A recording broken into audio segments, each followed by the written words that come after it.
and welcome to another exciting edition of Trends with LJE. I am Maimuna Zubair, and today we're digging into some of the biggest national and international stories shaping our conversations. Joining me on the panel today are three brilliant minds: lecturer and media practitioner Dr. Uchehara Ikedichukwu Chris, public policy analyst Chidi Iloameke, and president of LJE, Barrister Samuel Meme. Gentlemen, it's great to have you here. Thank you. Thank you. How was your weekends? Everybody's looking really, sharp and ready for the Monday. And my team won the Premier League. Oh, God. Liverpool. Liverpool. Very important. Congratulations. Thank you. Let's get right into it. We begin in Rivers State, where members of the Rivers State caucus in the National Assembly, made up of 2 senators and 7 House of Representative members, all plan from the PDP, have officially thrown their weight behind President Bola Ahmed Tinubu's 2027 re-election bid.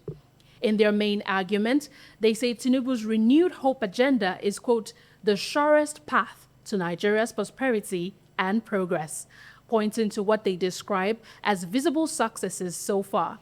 This endorsement was formally announced by Senator Barry Mpigi in Port Harcourt.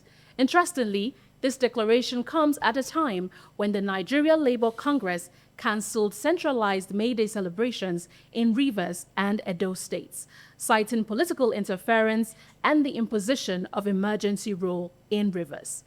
The NLC is calling for the reinstatement of the elected government in Rivers State. Barrister Meme, I'm coming to you first of all, where this situation that is ongoing in Rivers State continues to take on new dimensions every week when we talk about this. Given the PDP affiliation to the caucus members that are from PDP, of PDP, still in PDP, what are the implications of this pronouncement where they are throwing their weights behind Tinubu, who is an APC member? Well, before now, there is basically no difference between PDP and APC because these guys keep moving from one political party to the other. Today they might be in PDP, the next day they will be in APC. But in my opinion, I think this thing still borders right on what we have been discussing over time about the issues of political ideology. And I try to understand why, look, now they believe that what's the slogan for Tinubu? The Renew Hope agenda. Yeah. With all of these things happening in this country, some people still want to support or throw their weight behind this present administration. I think we should begin to tell ourselves the truth. If what they are asking for, what they are saying, is to give clear advice to the president, to say, look, Mr. President, we know you are doing your best, but we need more in these areas, in the area of security. These are the advice we're giving to you, or the solution. We need more in the area of economy. These are the kind of advice we're giving to you. We need more in the area of job employment or whatever. These are the advice in the area of economy. Right. These are the kind of things we want to hear. Not sycophants, with due respect to them. Because when you come up to say you are a member of a political party, Nigeria is groaning, Nigerians are dying, Nigerians are suffering.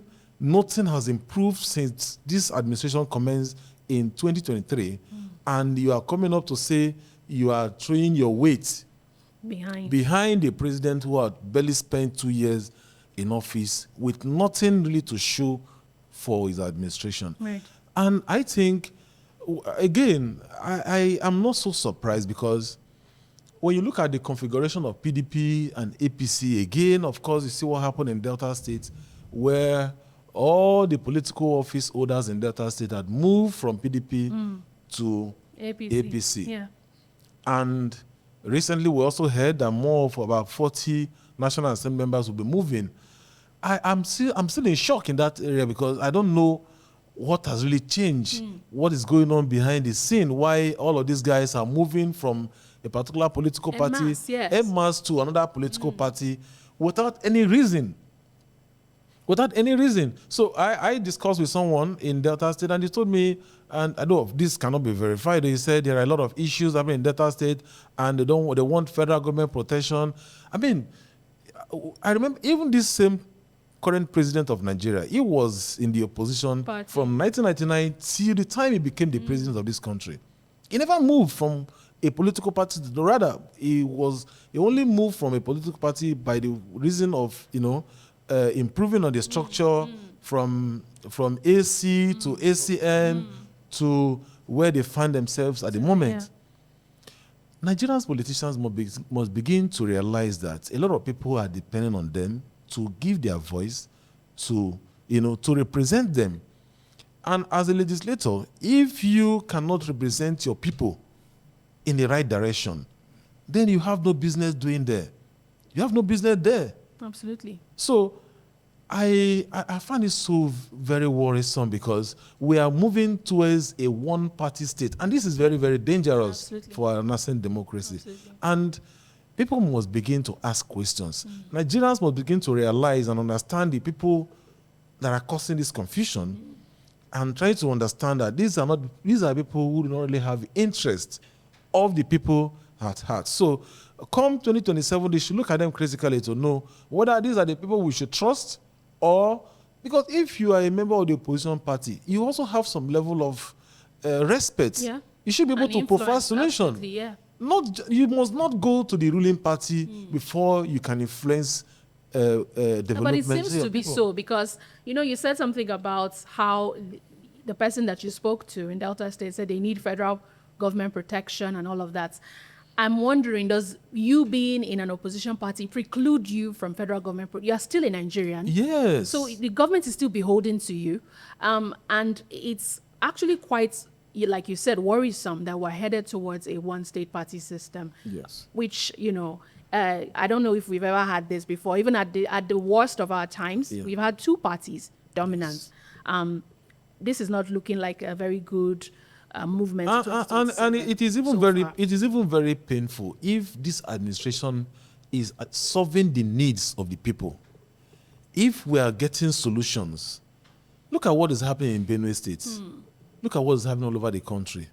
Look at the level of insecurity. Right. Look at the level of underdevelopment. Look at the level of corruption. We're talking about that. So what is the president really doing that everybody is queuing behind him and saying, it's disgusting. It's strange. Dr. Chris, I'm curious to hear what you make of this whole situation, specifically when you talk about the NLC's strong opposition to the emergency rule in Rivers and has even extended to Edo State, and to the point where they are not aligning with the May Day celebrations and have advised union members to just do their own as quietly as possible and not align with the national celebrations. Yes, what I would say in that NLC stance is that that is another way of NLC as an organization, as a labor organization, to say no to the government of the day, because if they keep calm and fail not to say anything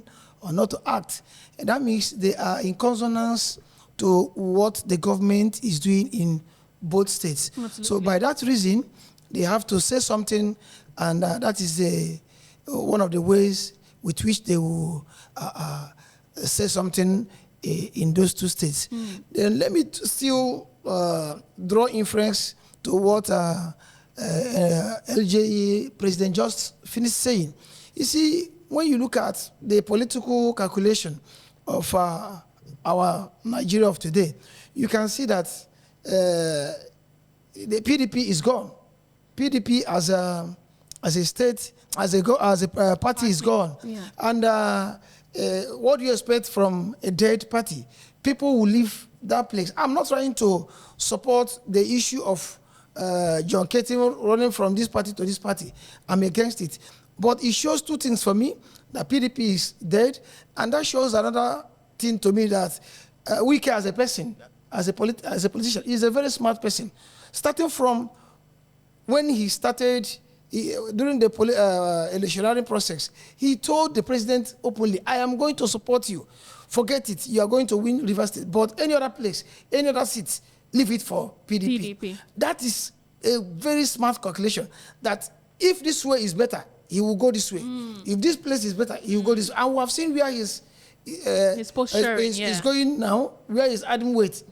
What do you expect a political Maradona like him? Every other person will follow him. And no person in this country, people are not doing politics because of the people. They are all doing it because of their selfish interest. And they have seen that if they stay in PDP, PDP is gone, they cannot win election in that place. What do we do? Let's go to APC. But in all, it amounts to nothing because the people is not involved. And it also boils down to the idea of ideology. If your party has a strong ideology, there will be clear lines between parties that it will be difficult for you to just jump from party to Historically, Memuna, we don't have parties that run on ideology in this country. Absolutely. Moving on to workers' welfare issues in the FCT. Primary school teachers, council workers, and health center staff across the FCT staged a major protest blocking the entrance to the FCT Minister Nyesom Wike's office at Area 11. Their grievances included non-implementation of the 70,000 naira new minimum wage, as well as non-payment of other entitlements, despite councils reportedly receiving approved funds, among others. In response, Wike summoned a meeting with the council chairman and teachers' union leaders, criticizing the chairman for failing to fulfill their responsibilities and warning he may be forced to, quote, apply the big stick. I'll come to you, Chidi.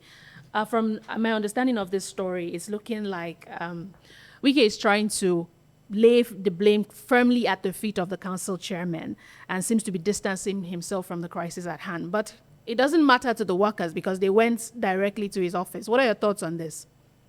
I think it's a sign of failure on the part of the government of the day, which is of course headed by Wike, because that is his domain. It's purview, you know, and you're not supposed to give us that excuse that these are people who project, who translate, who implement the transformation or agenda. is it transformation agenda?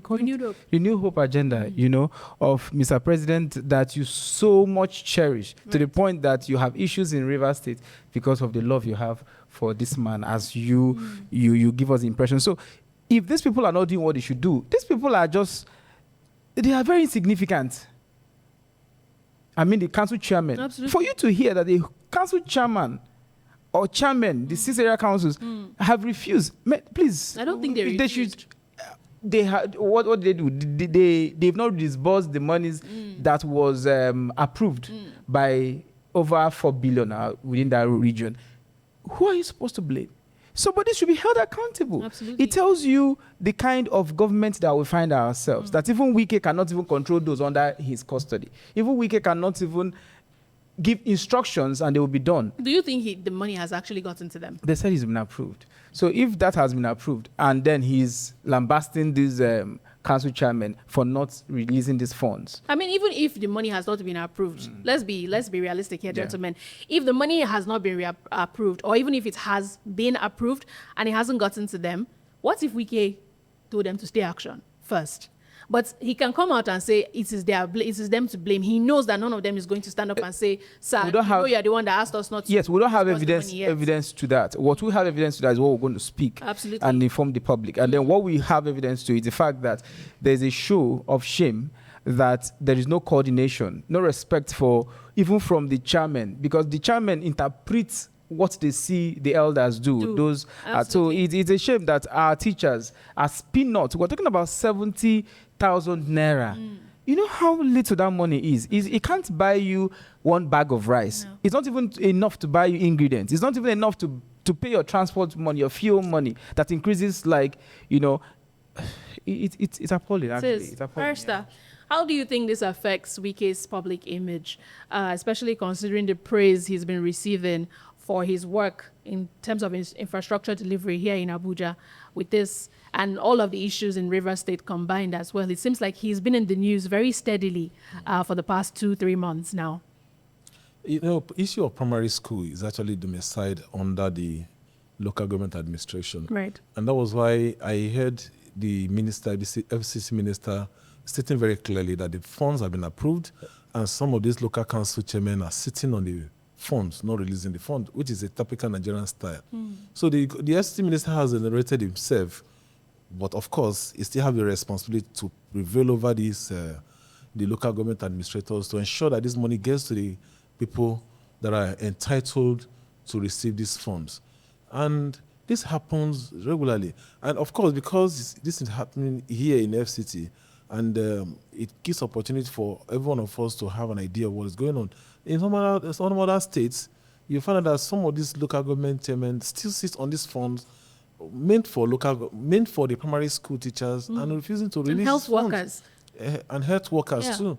I think this particular one specifically is for the local government, is for the primary school and the health workers too, primary health workers, which also falls within the local government administration and as at the level of the task of the government. So, but again, just like you rightly stated, the FCT minister has a responsibility to prevail because, he has always titled himself as the governor of the FCT. So he said whatever any governor can do, he can do. So if you are a governor and the local government chairman are trying to, make mess of your efforts, you have the responsibility to prevail over them. Absolutely.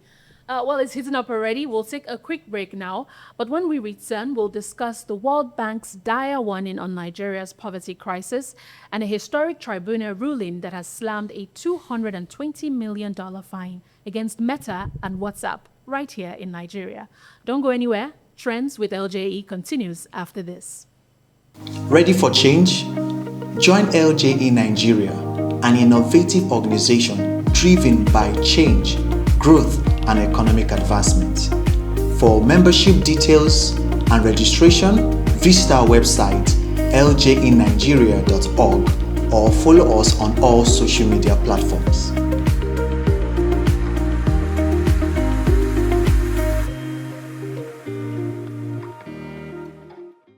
Welcome back. You're still watching Trends with LJE, where we break down the stories behind the headlines. Let's jump right in. Our next story is a sobering one, in which the World Bank warns that more Nigerians will face poverty by 2027. According to the latest Africa Pulse report by the World Bank, Nigeria's poverty rate is expected to worsen, increasing by 3.6 percentage points between 2022 and 2027. Already, a staggering 106 million Nigerians are living on less than $2.15 a day, accounting for 19% of sub-Saharan Africa's poor population. In a related development, Action Aid Nigeria has described the government's response to this crisis as a, quote, national disgrace, blaming governance failures and misplaced spending priorities. Meanwhile, Finance Minister Wale Edun insists the government's target is a 7% GDP growth to tackle poverty, up from the current growth rate of around 3.4%. Dr. Chris, how realistic is this 7% projection? And what are your thoughts in general regarding this Africa Pulse report from the World Bank? My colleagues, the data is not far-fetched. Let us use our individual selves in this studio to do the calculations. How much do you have with you there in your pocket? How much is in your bank account? Right. Have you paid your children's school fees? Children have resumed? School have resumed? Are you financially fit to take care of all these things yourself as a parent? The answer is no. What the World Bank is saying is absolutely truth. But they were very miser enough to manage the word by not going straight to tell us that so long as Tinubu stays in power, Nigeria will be more impoverished. Look at the timing. They said it's 2027, and that's exactly when this government will expire. Yeah. So what it means is that as long as this man stays in power, Nigerians will be more impoverished. Yeah. So they were very, very economical with their words as an international body. Otherwise, they would have just come to say, so long as this man stays in Nigerian government as the president, Nigeria will be more impoverished. So their pronunciation and their submission is nothing but the truth. Nigeria, they even tried for us by shifting it a bit to 2027. Yeah. As I'm talking to you, Nigerians are more in poverty than ever in this government. In addition to what you have said, you see, what we expect, because it looks like every time you're very critical of the government, and it's unfortunate that there are little or no room for you to positively, Laud them, yeah. you understand, appraise the government. But then let's look at it this way. I want us to look at what is the government doing to address this issue, this crisis. Because whenever you hear about challenges regarding affecting Nigeria economy or critical sectors, you hear the government saying it's everywhere. It's in the US. US had solar installation, so why can't we have our own solar? US had, US fuel prices. There's currently the report from the global report on oil is that there is a decline. On that report you read, if you continue to go down, you see that there's a decline in oil prices, and the reason for this is because of the improvement U.S. taxes that people are enjoying.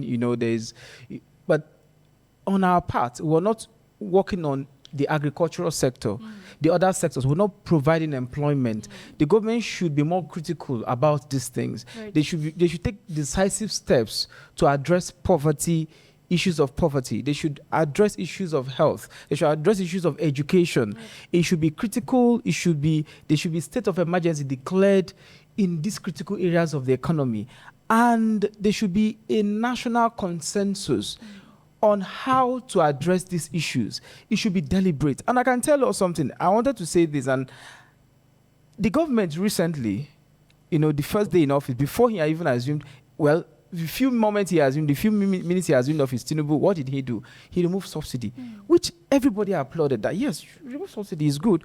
But then, what did you use the money derived from subsidy to do? There is this promise that as soon as subsidy is removed, we'll be like United States. We'll be transformed automatically. It will be like a magical wand. Yeah, absolutely. And all over. So, and yet, the subsidy removal, billions and billions of money have been saved. We still go to borrow additional monies, and yet we are suffering. Does it tell you something? That you cannot begin to toe the line of failures and the identities of failures, and you expect prosperity. And for those who defected, it's not even in the this. I just feel that they've been pressured to defect. Right. They feel pressured and they feel the need for protection of their. And then Nigerians are not the ones defecting. These people make up less than 1% of the entire population of the country. Right. So Nigerians are not defecting. Poverty has not defected. Right. Poverty did not defect to APC.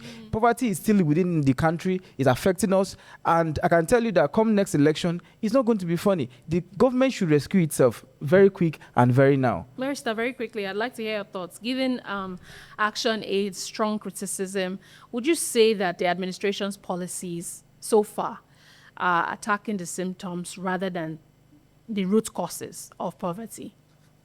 You see, this administration is neither tackling the symptoms, rather, nor tackling the root cause. Because when you talk about poverty, and you marry poverty with insecurity and food insecurity and everything, and we said it over and over again, in a situation where, before now, particularly from the time Buhari came on board, we'll be having this farmers clash in so many communities across the country. And we have said one of the solutions should be that there should be restriction of movement of cow. Because no matter how you try to look at it or make it look like ethnic kind of coloration, if you allow the movement of cow, you allow Fulani herdsmen to criminally trespass on people's land, graze on people's farmland, kill them, destroy their crops, what are you doing? You are bringing poverty. Yeah, absolutely. Because you are depriving communities from farm. You are depriving people who from also food. Have, whatever they're supposed to do from having access to their livelihood. Right. In Benue State and other communities, even in Delta and so many other communities where people can no longer go to farm, these areas have been occupied by these strangers. Because when you mention Fulani herdsmen, some people will tell you that, look, these guys are not criminals, the real criminals are not the real. If you want to identify these guys, just restrict the movement of cow. Because if you are a farmer or you are a cattle rearer, then you should be able to purchase the land where you can grow your cows. Yeah. Do not move your cow from one place to another, thereby costing people their hard-earned resources. Absolutely. This is one way to go. So you are depriving people in the rural areas from having access to their farm.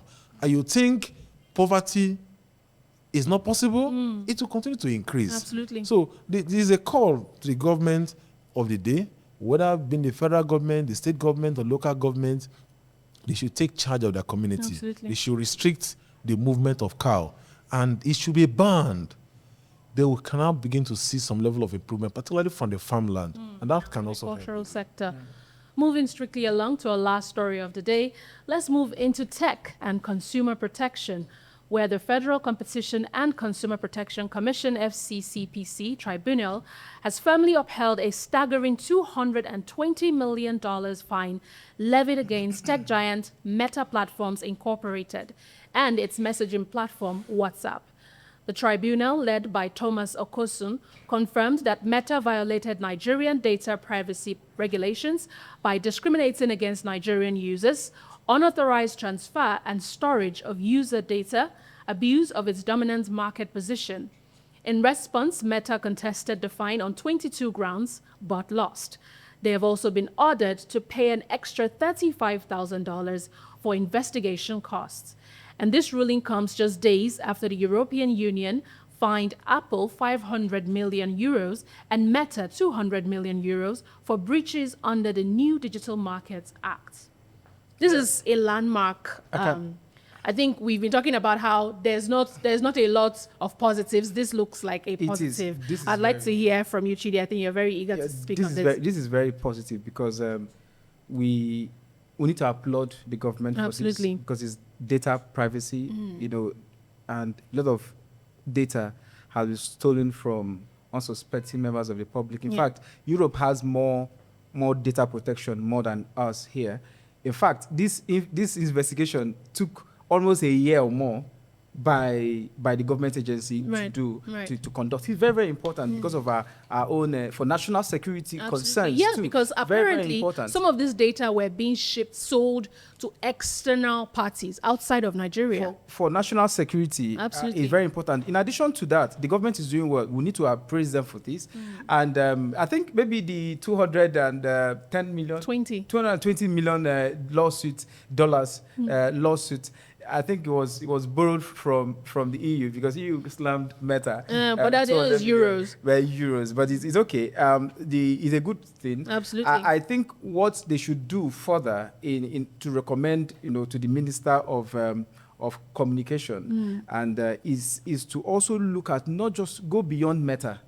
They should look at, they should look at other data-enabled services, global tech including MTN. They should look at how they aid these operations. They should also look at unsolicited messages, because these are also user privacy infringements. Right. They should also look at, the government should also be magnanimous, because now, sorry to say this, but I don't feel they are also influenced by the amount they will get from Meta, because they'll make a lot of money. Absolutely. But if you look at other areas, the water we take, the food we eat, we consume, the kind of gadgets that comes into this country, there's no proper regulation. Beautiful, and very low standard, substandard. You see, manufacturers, they will increase the cost of their product, and at the end of the day, the quality is zero. Nothing to write home about. Absolutely. Things are expensive, but when you go to the market and you consume these things, and then you go to complain, consumer protection. There's no protection on the consumer. Look at what happened with this lady that complained about the tomato. She gave her reviews, and even the government joined in fighting this person. So it shouldn't happen. The consumer should be protected, and we'll have a very good country. But if we don't have where there is no quality assurance, including the microphone you use, including your phones, these things are important. And government needs to invest in digital infrastructure. Right. It is at deficit level. We are not even seeing the implications, because it's not like food and poverty. You begin to look at it and you see figures. No, for data, for IT, we should invest even in AI. Absolutely. We are giant of Africa. There's no policy framework on AI for Nigeria. It is not even there. But of course, you cannot even get AI policy framework and begin to develop a national policy on it when you cannot even manage just phone calls and have a steady network. Dr. That's Chris, a shame. I would like to hear your thoughts. What message do you think this ruling, because this is a landmark one, what message do you think it sends about Nigeria's seriousness in holding, global tech giants accountable in terms of data protection, and even what Chidi just said about the products that come in and the quality of them? Yes, in fact, I will applaud them in the first place.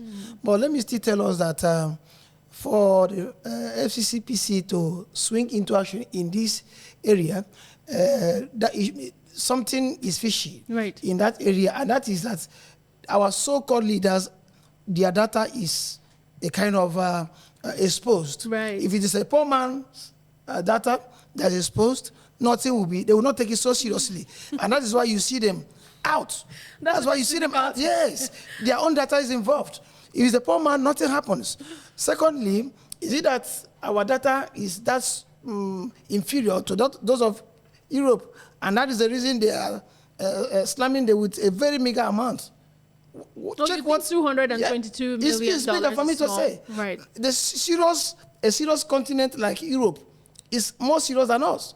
Look at the amount of money that was slammed on them. That's to tell you, after paying it, you would not try to do such a offense. You will not repeat such offense again. Absolutely. As you operate in their continent. So for me, our fine is very small. Right. Compared to that of Europe.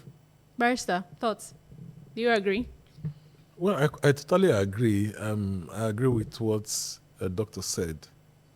Most likely when he said probably some of the people, when he affects. But that's such a cynical. Why do we have such a pessimistic take on things? No, but that's exactly what happens. I think, well, it's commendable. At least they have taken the right step, towards the right direction in tackling this issue. Very, very important. But that is just one part. There are other areas they should also look into, because people are complaining about MTN stealing data.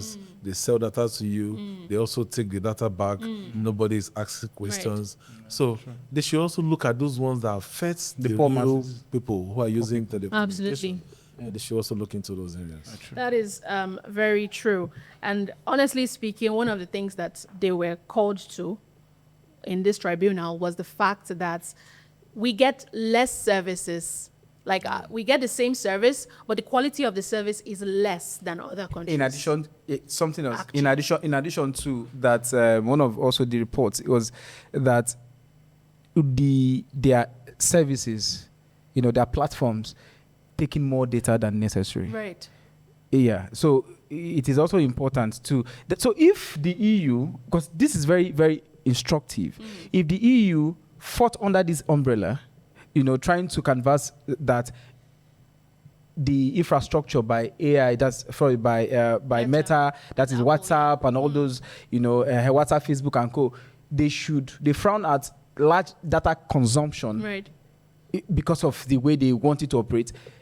Then we in Nigeria, I hope that's why I mentioned MTN, mobile network providers, government should go after these people strongly. Absolutely. They should reduce the impact of data usage.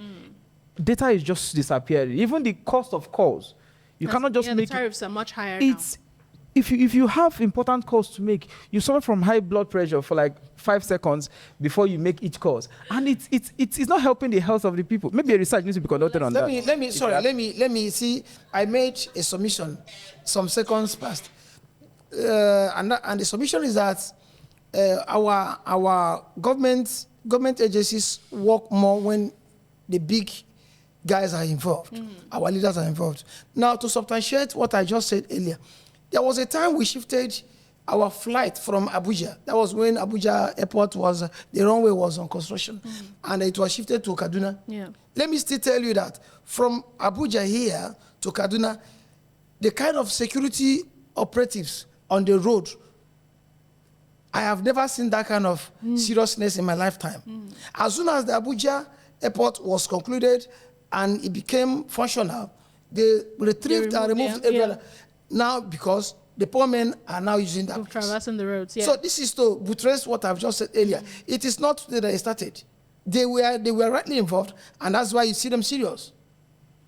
A sobering thought. And that's where we'll wrap up today's episode. A big thank you to my panelists, gentlemen. Thank you so much for your insights, and to you, our viewers, for staying with us. Be sure to follow us on social media, subscribe, like, share. All of our social media handles are showing on the screen. Until next time, I am Maimuna Ahoiz Azubair, reminding you that information is power. Stay informed and stay engaged. Bye for now. Thank you.